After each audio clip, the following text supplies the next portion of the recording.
زینت: اس نے کچھ نہیں بگاڑا، وہ تھوڑی پاگل ہے، خود کو پتہ نہیں کیا سمجھتی ہے۔ میں ابھی بھی کہہ رہی ہوں ہمیں پرنسپل سے بات کرنی چاہیے۔ شیرو: ریلیکس یار، ریلیکس۔ اگر دوبارہ اس نے کچھ ایسا ویسا کیا تو دیکھ لیں گے۔ چلو ابھی چلو۔ ہم سب مل کر کینٹین میں گئے اور وہاں ساتھ میں تھوڑا بہت کھا پی کر بائک کرتے ہوئے واپس گھر نکل لیے۔ موہت مجھے ڈراپ کرنے آ گیا۔ گھر آ کر خالہ اور نہیتا نے ایگزام کے بارے میں پوچھا اور ہم نے ساتھ میں لنچ کیا۔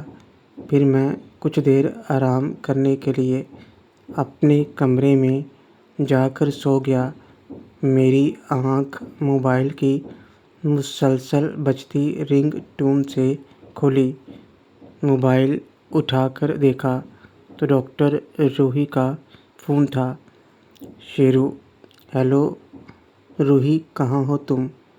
یاد نہیں آج میری فلائٹ ہے، تمہارا ایگزام ہے، اس لیے میں نے صبح فون نہیں کیا۔ جہاں بھی ہو جلدی سے آ جاؤ، میں تمہارا انتظار کر رہی ہوں۔ ایک ہی بار میں سب کچھ کہہ دیا روحی نے، اور میں تو ابھی سو ہی رہا تھا۔ آنکھ کھلنے سے پہلے ہی دماغ کو جھٹکا دے دیا تھا روحی نے۔ شیرو: ہاں وہ سوری میں۔ اچھا تم ہو کہاں پر ابھی؟ روحی: وہیں جہاں ہم کافی پیتے ہیں، جلدی سے چلے آؤ اور اکیلے آنا۔ شیرو: مگر میرے پاس۔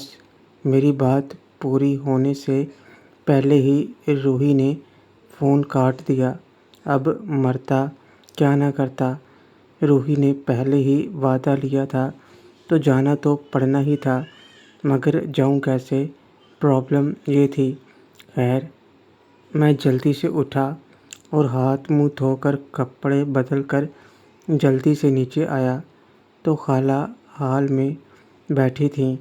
مجھے ایسے تیار ہوتا دیکھ کر وہ پوچھنے لگیں: زرینہ، ارے ارے کہاں جا رہے ہو تم؟ آرام کر رہے تھے، پھر اچانک کہاں چل دیے؟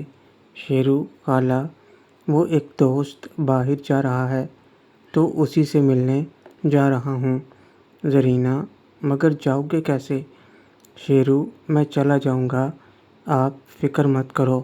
زرینہ: رک جاؤ، زبیر کو آنے دو، اس کی بائک لے جانا، یا ناصرہ کو آنے دو تو اس کے ساتھ چلے جانا۔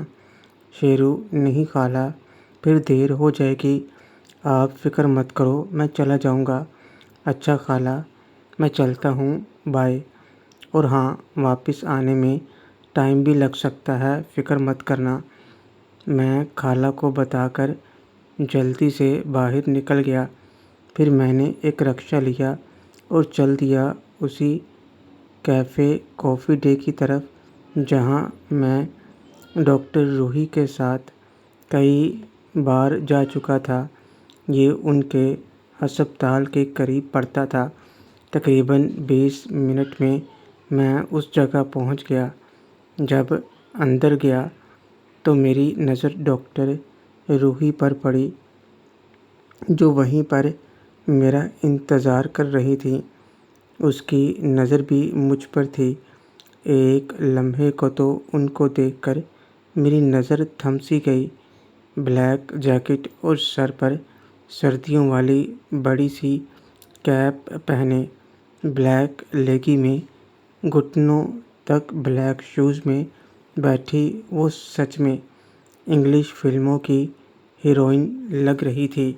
اوپر سے ان کا گورا رنگ جو کالے لباس میں اور بھی نکھر رہا تھا۔ میں ان کو دیکھنے میں ہی کھویا تھا کہ مجھے پیچھے سے کسی نے آواز دی۔ پیچھے ہٹنے کے لیے، کیونکہ میں داخلی دروازے پر کھڑا تھا۔ میں نے بڑبڑا کر راستہ دیا اور میری نظر جب دوبارہ روحی پر گئی تو وہ ہنس رہی تھی۔ میں اپنی حالت پر جھینپ سا گیا۔ پھر میں چلتا ہوا روحی کے پاس گیا۔ روحی، اب بیٹھ بھی جاؤ۔ جناب، ایک تو اتنی دیر سے آئے ہو، اوپر سے نخرے کر رہے ہو۔ شیرو، سوری یار، وہ بائک نہیں تھی تو رکشے سے آنے میں دیر ہو گئی۔ تم اکیلی آئی ہو؟ روحی، تو کیا کسی اور کو لے کر آتی؟ اور یہ تم رکشے میں کیوں آئے ہو؟ شیرو، مجھے لگا تھا شاید آنٹی اور ریما ساتھ میں ہوں گی، بائک نہیں تھی اس لیے رکشے میں آنا پڑا۔ روحی، مجھے بتا دیتے، میں لینے آ جاتی۔ چلو، یہ بھی اچھا ہوا، اب یہاں سے تم میرے ساتھ چلنا۔ شیرو، کہاں؟ روحی، مجھے ایئرپورٹ تک چھوڑنے۔ اور کہاں؟ شیرو، ویسے ہم وہاں ملنے والے تھے تو یہاں کس لیے بلا لیا؟ روحی، اس لیے کہ جانے سے پہلے میں پھر ایک بار تمہارے ساتھ یہاں کافی پینا چاہتی تھی تاکہ وہاں ان لمحات کو یاد کر سکوں۔ شیرو، تو چلو آرڈر کرو، پھر انتظار کس کا ہے؟ روحی، تمہارا ہی انتظار تھا، بتاؤ کیا لوگے؟ میں لے کر آتی ہوں۔ شیرو، میرے ہوتے ہوئے آپ جاؤ، یہ اچھا نہیں لگتا۔ اب بتاؤ کیا لوگی، میں لاتا ہوں۔ روحی، وہی اپنا ہر بار والا اسپیشل۔ میں اٹھ کر کاؤنٹر پر چلا گیا۔ میں بیچ بیچ میں روحی کی طرف دیکھتا تو ہر بار ان کی نظریں اپنی طرف ہی پاتا۔ پتہ نہیں کیا تھا ان کے من میں، مگر وہ اداس سی لگ رہی تھیں آنکھوں سے، مگر چہرے پر مسکراہٹ رکھے ہوئے تھی۔ میں کاؤنٹر پر کافی لینے گیا۔ ہیلو مس بیوٹیفل، اکیلی بیٹھی ہو؟ کیا میں یہاں بیٹھ سکتا ہوں؟ ایک لڑکا روحی کو اکیلے بیٹھا دیکھ کر اس کے پاس زبردستی بیٹھ گیا۔ دیکھنے میں اچھی خاصی باڈی تھی اور نظروں میں ہوس تھی، جو روحی کا حسن دیکھ کر پاگل ہو رہا تھا۔ ادھر روبینہ خان غصے سے بھری اپنے آفس میں بیٹھی تھی۔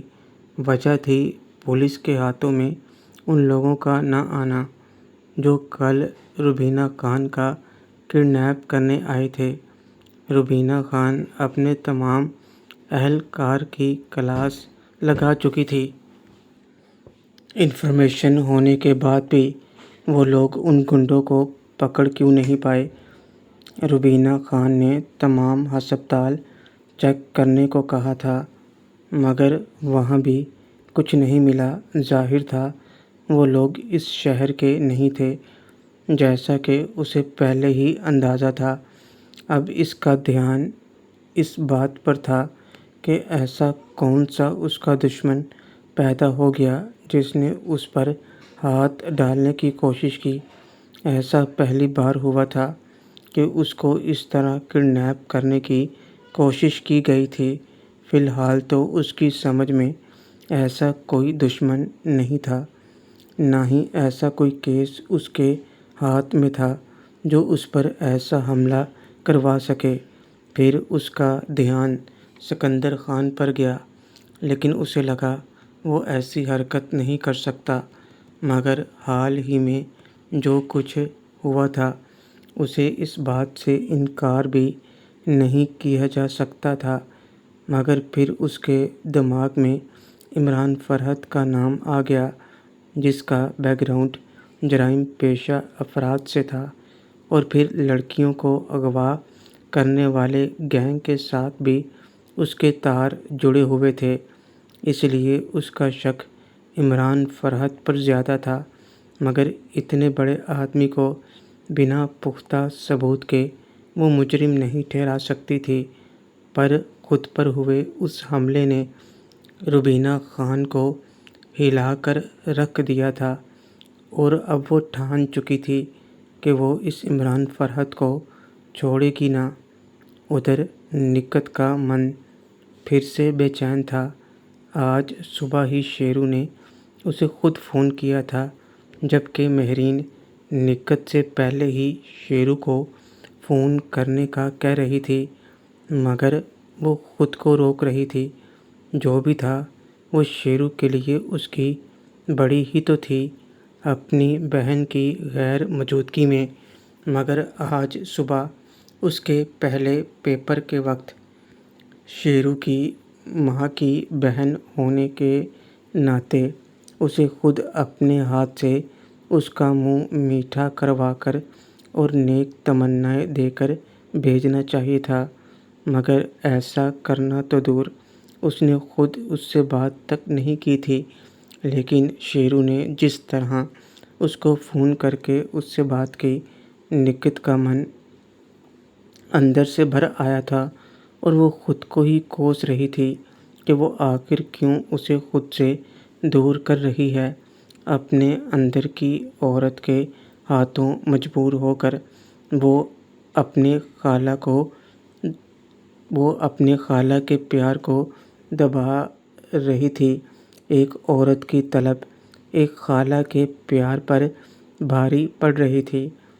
یہی بات نکت کو دکھی کر رہی تھی، مگر بیچاری کرے بھی تو کیا؟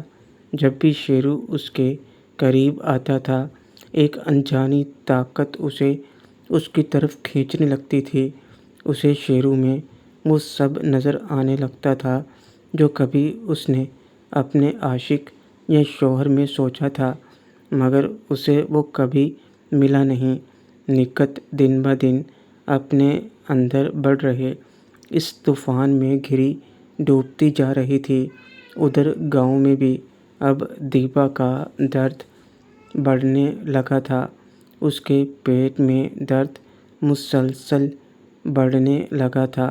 اس کی زچگی کا وقت نزدیک آ گیا تھا، جس وجہ سے دلدار اور باقی تمام گھر کے افراد بھی پریشانی میں مبتلا تھے۔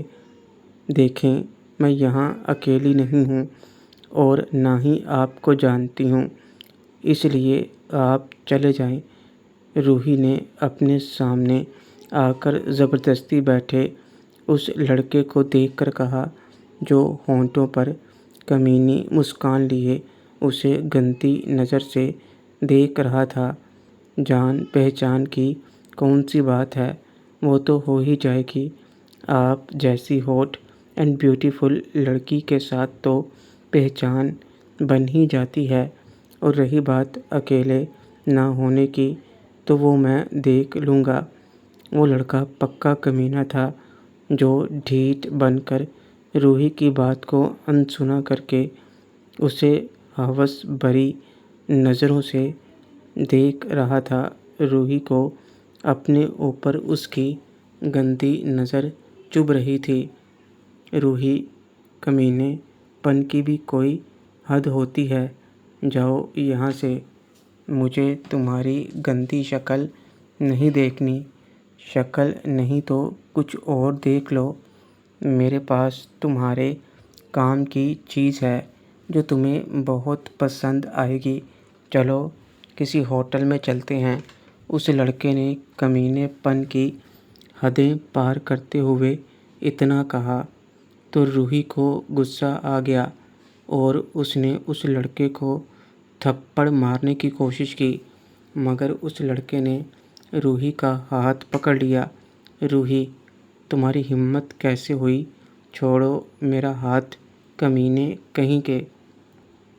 میں تو پیار سے بات کر رہا تھا، پر لگتا ہے تو ایسے نہیں مانے گی۔ وہ لڑکا کچھ زیادہ ہی غصے میں آ گیا اور روحی کا ہاتھ مضبوطی سے پکڑ کر غصے میں اسے دیکھتے ہوئے بولا۔ باتوں سے صاف ظاہر تھا کہ یہ کوئی چھوٹا موٹا عاشق تھا نہیں، بلکہ آرامی قسم کا انسان ہے۔ روحی بھی اندر سے ڈر گئی اور اس لڑکے سے ہاتھ چھڑوانے کی کوشش کرنے لگی۔ میں جب کاؤنٹر سے کافی لے کر روحی کی طرف پلٹا تو ایک لڑکے کو روحی کے ساتھ بیٹھے دیکھا۔ اس نے روحی کا ہاتھ پکڑا ہوا تھا۔ میں تیز قدموں سے روحی کی طرف بڑھ گیا اور ٹیبل پر کافی رکھتے ہوئے بولا، شیرو، اینی پرابلم؟ کون ہے تو؟ چل کافی رکھ اور نکل یہاں سے۔ وہ لڑکا غصے سے مجھے بولا۔ میں نے روحی کی آنکھوں میں دیکھا جہاں ڈر اور درد دونوں نمایاں تھے۔ شیرو، ہاتھ چھوڑ لڑکی کا، بولا نا، نکل یہاں سے ورنہ پاؤں پر چل کر نہیں جائے گا۔ چٹاخ! میں نے زور سے ایک تھپڑ اس لڑکے کے گال پر رسید کر دیا۔ وہ کرسی سے سیدھا زمین پر گر گیا۔ وہاں آس پاس بیٹھے سب لوگ اچانک سے حیران ہو گئے اس لڑکے کے منہ سے نکلی آواز سن کر۔ تو نے مجھ پر ہاتھ اٹھایا؟ وہ لڑکا اپنا گال چلاتا ہوا مجھے گالی دے کر اٹھنے لگا تو میں نے 2 گھونسے اس کے منہ پر جڑ دیے۔ اس کے ہونٹ پھٹ گئے اور منہ سے خون بہنے لگا۔ پرائی جگہ دیکھ کر جلدی سے ریسٹورنٹ اسٹاف وہاں پر آ گیا اور بیچ بچاؤ کرنے لگا۔ شیرو، لڑکیوں کی عزت کرنا شاید تجھے کسی نے سکھایا نہیں، یا پھر تیرے خاندان میں عورتوں کی عزت ہے ہی نہیں۔ اگر دوبارہ منہ کھولا تو منہ میں زبان نہیں رہے گی تیری تو۔ کمینے، تو رک، تجھے میں چھوڑوں گا نہیں۔ رک، ابھی ادھر ہی رک، تیرا وہ حال کروں گا کہ اپنے پاؤں پر کھڑا نہیں ہو سکے گا۔ ریسٹورنٹ اسٹاف کے لوگ اسے پکڑ کر باہر نکالنے لگے۔ ادھر روحی بھی گھبرا گئی تھی اور وہ میرا بازو پکڑ کر مجھے پیچھے کر رہی تھی۔ وہ لڑکا اسٹاف سے بھی الجھنے لگا اور باہر نکلتے ہی اپنی جیب سے موبائل نکال کر کال کرتا ہوا ایک سائٹ کی طرف چلا گیا۔ اس کی شکل سے لگ رہا تھا یہ ابھی اور مار کھانا چاہتا ہے اور اپنے ساتھیوں کو بھی شامل کرنا چاہتا ہے۔ میں بھی غصے سے بھر گیا۔ روحی فکر مندی سے، چلو شیرو، ہم یہاں سے چلتے ہیں۔ شیرو، ارے آپ کیوں ڈر رہی ہیں؟ میں دیکھ لوں گا اسے۔ ان جیسے کتوں کی خدمت تو ہونی ہی چاہیے۔ روحی، پلیز۔ شیرو، چلو یہاں سے، بلا وجہ بات بڑھ جائے گی۔ شیرو، اس نے آپ کے ساتھ بدتمیزی کی تو کیا ایسے ہی جانے دیتا اسے؟ روحی، میں نے کہا نا، دیکھ لوں گا اسے۔ کیا آپ کو بھروسہ نہیں مجھ پر؟ روحی، تم پر تو سب سے زیادہ بھروسہ ہے، مگر میں نہیں چاہتی جانے سے پہلے کوئی ایسی ویسی بات ہو۔ پلیز چلو۔ میں نے بھی روحی کی بات مان لی اور اس کے ساتھ وہاں سے باہر نکل گیا۔ ریسٹورنٹ اسٹاف نے روحی سے معذرت کی۔ ہم باہر آئے اور روحی کی گاڑی میں بیٹھ کر وہاں سے نکل لیے۔ روحی خاموش تھی، پر اب اس کے چہرے پر فکر مندی کے اثرات نہیں تھے۔ شیرو، کیا سوچ رہی ہیں آپ؟ روحی میری طرف دیکھتے ہوئے، کچھ نہیں۔ شیرو، آئی ایم سوری، میری وجہ سے کافی بیچ میں رہ گئی۔ روحی، خبردار، سوری کہا تو۔ میں تو خوش ہوں کہ تم نے اس لڑکے کو صحیح طریقے سے سبق سکھایا۔ کون سی لڑکی نہیں چاہے گی کہ اس کو کوئی بچانے والا ہو؟ میں جب بھی کسی مشکل میں ہوتی ہوں تب تم ہی آ کر مجھے بچا لیتے ہو۔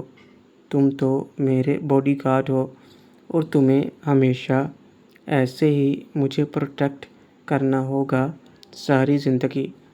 روحی کے چہرے پر اب مسکراہٹ تھی اور ہم ایسے ہی باتیں کرتے ہوئے ان کے گھر پہنچ گئے۔ گھر کیا تھا، پورا محل تھا۔ میں تو دیکھ کر حیران ہو گیا۔ باہر سیکیورٹی پر یونیفارم میں 6 گارڈ کھڑے ہوئے تھے اور 2 کے ہاتھ میں اسلحہ بھی تھا۔